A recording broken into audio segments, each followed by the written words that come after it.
আসসালামু আলাইকুম এভরিওয়ান, আপনারা কেমন আছেন? আমি আলহামদুলিল্লাহ অনেক ভালো আছি। কি ব্যাপার, বাসায় খুঁজে দেখি কেউই নেই। মা, খালা, মামি সবাই নদীর পাড়ে।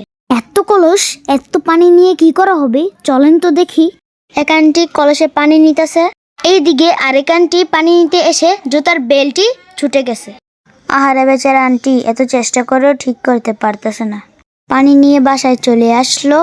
কি ব্যাপার, এখানে এত মানুষ, কি আয়োজন হচ্ছে? আপনারা কি কিছু বুঝতে পারছেন? আসলে এখানে খিচুড়ি রান্না করা হবে।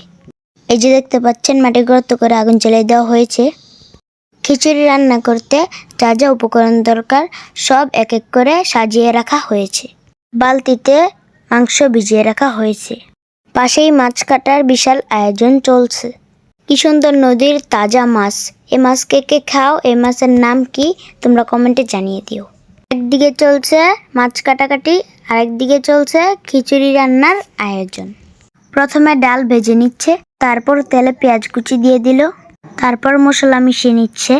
কি সুন্দর আমার নানারা ভাইরা গল্প করতে করতে খিচুড়ি রান্না করতেছে। কি ব্যাপার তন্ময়, নানার সাথে তোমার এত মহব্বত?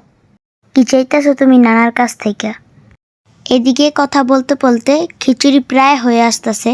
আমি না ধরলে তো খিচুড়ি মজাই হবে না, সেজন্য আমি গিয়ে একটু নাড়াচাড়া দিলাম। খিচুড়িটা তো একটু মজা করতে হবে ব্রো, কারণ আমি একজন ইন্টারন্যাশনাল শেফ। কারো বাসায় খিচুড়ি রান্না করতে হলে আমাকে বলবেন। তেমন কিছু না, এক পাতিল খিচুড়ি রান্না করতে মাত্র 1 লাখ টাকা লাগবে।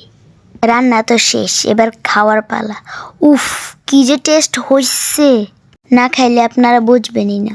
শুধু কি একা একা খেলেই চলবে? সবাইকে নিয়ে খেতে হবে। তাই নানা এখানে আত্মীয় স্বজনদের বেড়ে বেড়ে দিচ্ছিল। আসলে আমার নানার আব্বু, মানে আমার বড় আব্বুর মৃত্যুবার্ষিকী ছিল, তাই খিচুড়ি রান্না করা হয়েছিল। তারপরে আবার মিলাদ পড়ানো হয়েছিল। এখানে ভিডিও শেষ। আল্লাহ হাফেজ, দেখা হবে আবার কোনো নেক্সট ভিডিওতে। সে পর্যন্ত সবাই ভালো থাকবেন, সুস্থ থাকবেন। আমি ছোট মানুষ, আমাকে সাপোর্ট করবেন এবং আমার চ্যানেলটা সাবস্ক্রাইব করে দেবেন।